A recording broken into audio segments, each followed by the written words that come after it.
fazer aqui um desenho em carvão. Eu vou usar como referência uma pintura de um pintor do período barroco, o José Ribera, que ele é espanhol, mas ele passou boa parte da vida dele na Itália e teve contato com a pintura Caravaggio lá. Ele se influenciou muito por isso, né? A pintura tenebrista, aquela pintura com bastante contraste de claro e escuro. E eu vou fazer um processo de um desenho de carvão, que era também é uma técnica bem clássica também, que eu vou trabalhar praticamente com manchas, né? Então a gente chama isso um desenho com manchas mesmo, desenho de massa. E, enfim, espero que gostem, porque eu gosto muito.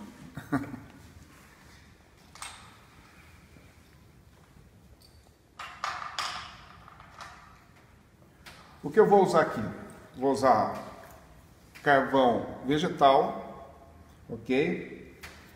Vou usar lápis carvão, que ele ajuda a detalhar mais as linhas, enfim, tudo que eu preciso. Eu venho a precisar que o carvão fixe mais no papel, o lápis é mais útil. Vou usar giz de lousa mesmo, giz branco para trabalhar nas luzes, e uma borracha para ajudar também nesse processo de trazer as luzes com mais evidência. Eu tenho aqui também pastel branco, pastel seco branco.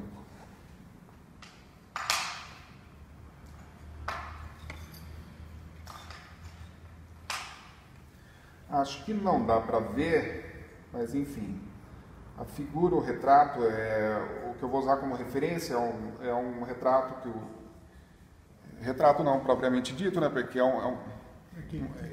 mas é um quadro que o Ribera fez de Santo André. Ele não conheceu Santo André, com certeza, né? Então não é um retrato, mas enfim, uma pintura inspirada no que ele julgaria ser Santo André, um dos apóstolos, né?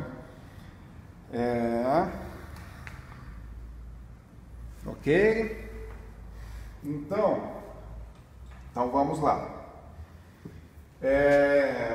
Eu vou trabalhar com o carvão a princípio, o carvão vegetal, por quê? Porque ele é mais fácil de fundir, de esfumar, de ajustar, né? Ele impregna menos no papel, então é possível ter mais controle desse aspecto. O que eu vou fazer? Eu vou trabalhar praticamente com ele deitado, justamente para trabalhar com manchas, né? Então, primeiro eu vou fazer aqui um círculo mesmo, né? Tomando o que seria a testa até a base do nariz, aproximadamente. Vou avaliar aqui, perceber onde que eu encontro o eixo da figura, o eixo do centro do rosto. Nisso, eu posso, no caso do Santo André, é calvo, mas eu posso imaginar onde seria o limite, caso ele tivesse cabelo, lógico, onde seria o início da testa mesmo, né? Isso eu divido ao meio, aqui eu vou ter o final do osso frontal da testa e onde seriam as sobrancelhas, né? As sobrancelhas. Aqui seria a base do nariz e, no caso dele, daqui para baixo, barba. É uma figura até simples de se desenhar, né? Porque você vai ter praticamente daqui para cima somente, né? Então é importante ter um conhecimento básico de anatomia, né, quando se trata da figura humana, né? Ajuda muito você não desenhar somente pelo que você está vendo. Se você tiver uma base de conhecimento de anatomia, básica mesmo, não precisa ser muito aprofundado o conhecimento, você consegue situar melhor, compreender melhor a forma e as proporções do rosto. Então o que eu vou fazer? Eu vou já limitar aqui, vou também ver o eixo das sobrancelhas, né? Ela é levemente inclinada, ele não está ele está com a cabeça levemente inclinada. Então faço aqui um escuro da orbital ocular. é um desenho, no caso aqui é uma pintura barroca, né? Como eu havia dito, onde o claro e escuro é muito evidente, os contrastes entre luz e sombra. Então, marco aqui onde seria a orbital, tem aqui o limite do nariz, e aqui eu já vou pensando, já com todos os volumes e toda a massa de sombra.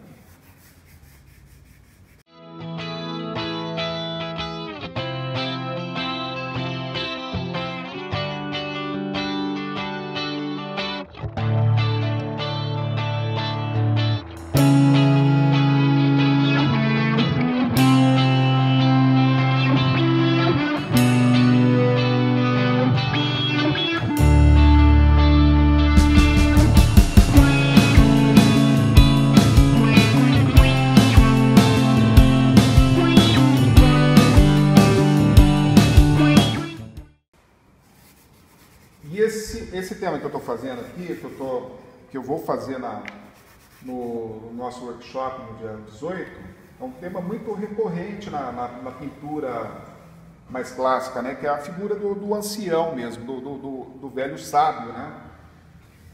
Então, era muito comum e tem voltado à tona, né? Eu vejo hoje o pessoal que trabalha com esse resgate da pintura clássica, é muito comum, né? A pintura de homens velhos, né? Bem enrugados, que transmitem essa questão da sabedoria, do velho ancião, né? Então é muito comum, é um tema bem recorrente na história da pintura.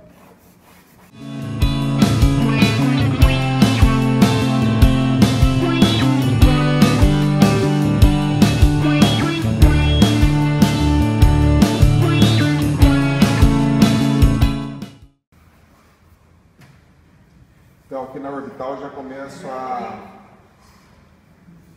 a localizar o globo ocular.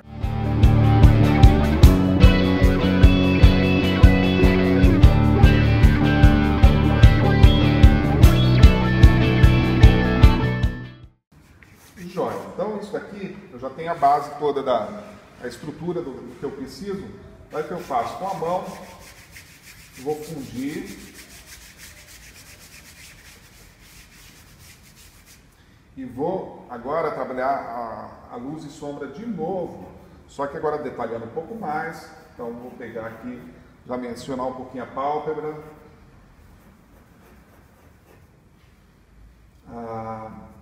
a íris, né? Aqui o côncavo, né? Que a orbital ocular acaba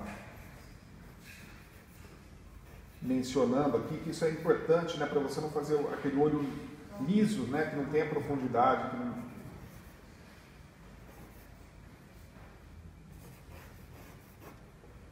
Então, respeitando aquele eixo que eu havia colocado.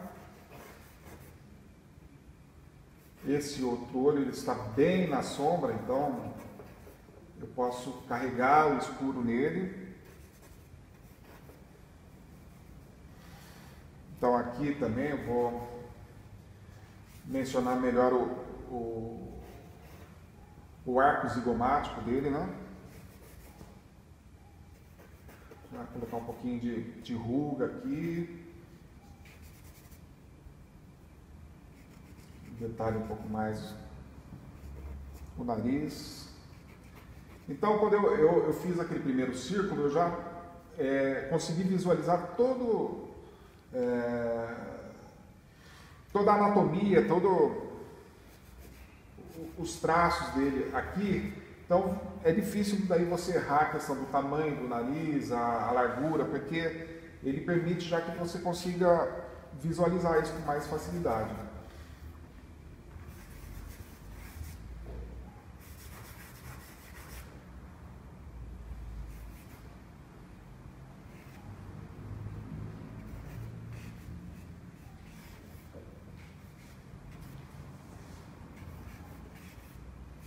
Já mencionando aqui as rugas, né? As linhas da expressão dele.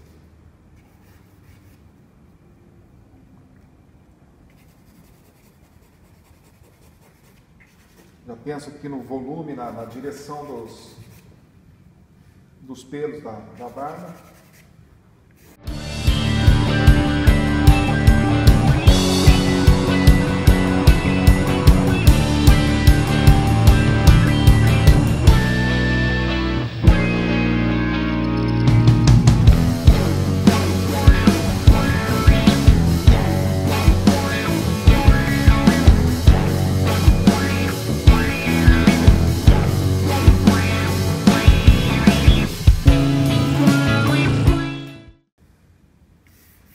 Então, aqui eu ofereço contraste do fundo com a figura.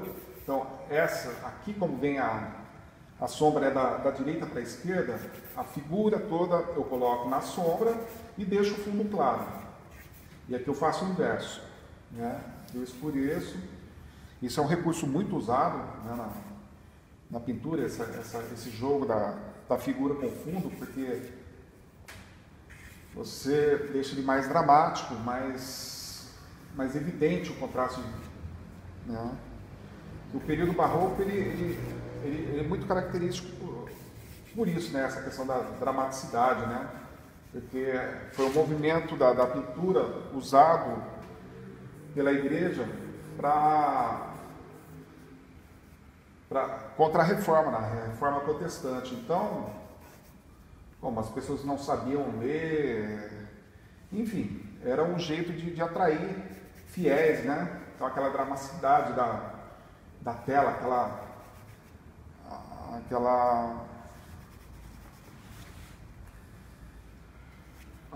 aquela narrativa, né? Com bastante emoção, né?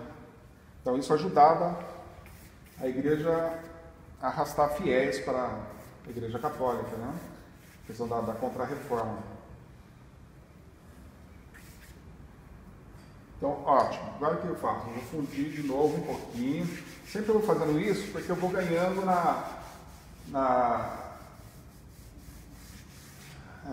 no envolvimento. O desenho vai ficando mais manchado e mais pictórico, né? E menos linear. E daí são duas abordagens diferentes, né? Você pode fazer um desenho mais linear e um desenho mais pictórico, né? O desenho pictórico ele valoriza mais o claro e escuro e menos a linha, né? Ele se aproxima mais ou menos da proposta de uma pintura.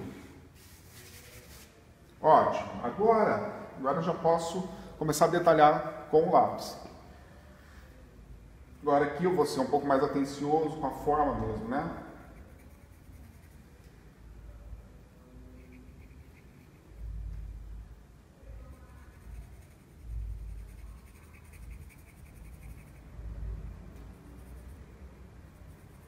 Aqui é a aba do nariz, as narinas, né?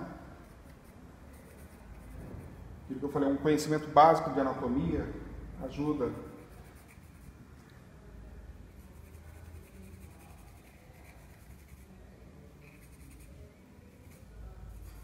Então, como eu localizei a orbital aqui antes, eu consigo ver todo o côncavo, né? E os volumes que ela... Ainda mais uma pessoa idosa, né? Isso fica muito mais profundo, mais evidente. A pele fica flácida, né? A estrutura do osso, do crânio, ela fica mais evidente, mais visível. Então, ok, aqui volto de novo, aqui são o arco zigomático. Agora aqui, usar onde eu coloquei os olhos, desculpa, a largura do nariz, como um ponto de referência. Eu puxo um eixo aqui para localizar o início do olho, né? Então,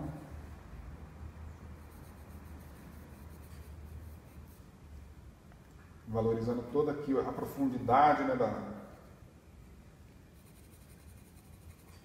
que é o orbital, o buraco, né, do crânio onde fica o globo. Agora aqui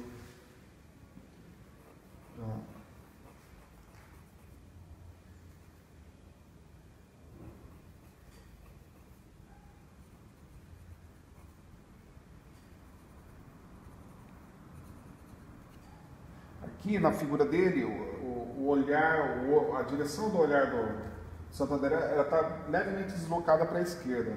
Eu posso mudar, posso colocar ela mais direcionada para o espectador, né? Que é aquele truquezinho da Mona Lisa, né? Que onde você vai, ela está olhando para você. Isso não é muito difícil de se obter. A questão é você ter uma boa compreensão de onde colocar a íris e a pupila, né?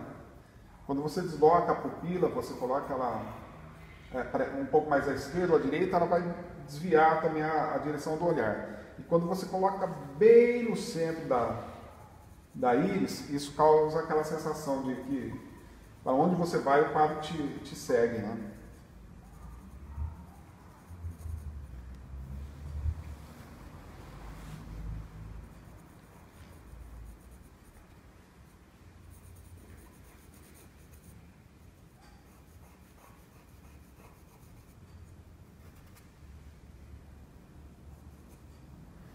Vou reforçar aqui a sobrancelha mais pesada, né?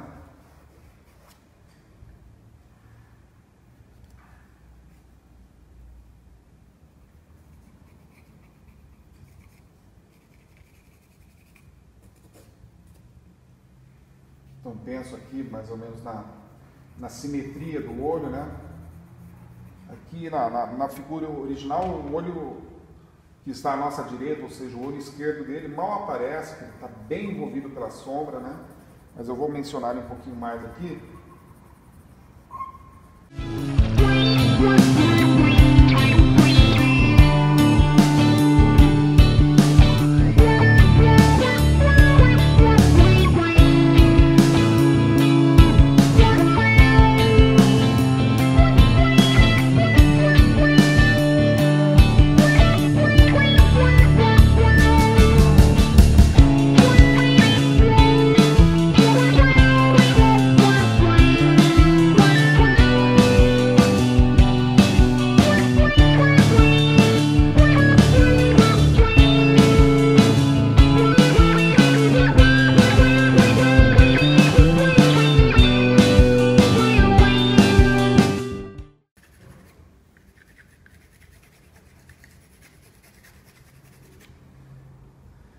Esse processo de desenho, ele se aproxima muito da uma abordagem da pintura mesmo, da pintura a óleo.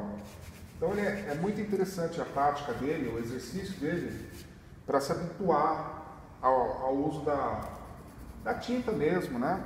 E como explorar os valores de claro e escuro, que chega a, quer dizer, uma concepção mais clássica de pintura, chega a ser mais importante até do que a própria cor, né? Porque ela que vai dar toda a ilusão tridimensional são os valores, né? A gente pensa sempre nessa ordem, né? Forma, ou seja, a própria linha, o desenho, né? Você estabelecer a forma, depois os valores e depois as cores. Então, assim, você pode pensar sempre nessa ordem.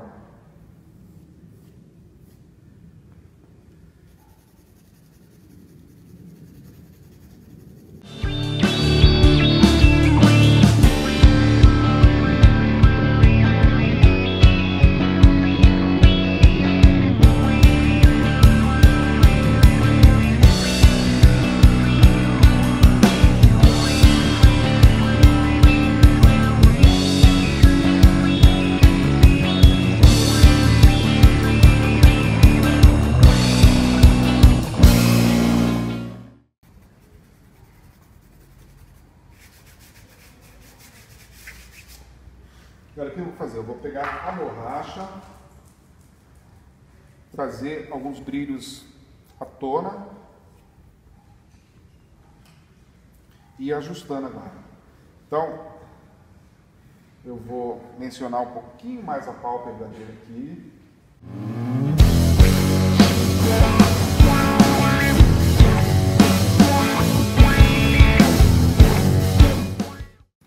Posso mencionar um pouquinho da esclero, né, a parte branca dos olhos. para direcionar o olhar dele. Agora aqui,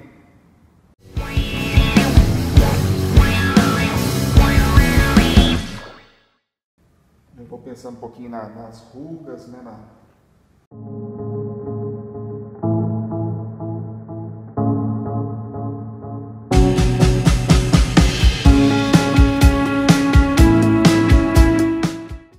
Tentar ser mais objetivo possível, tentar ser breve, para deixar como um exercício rápido mesmo.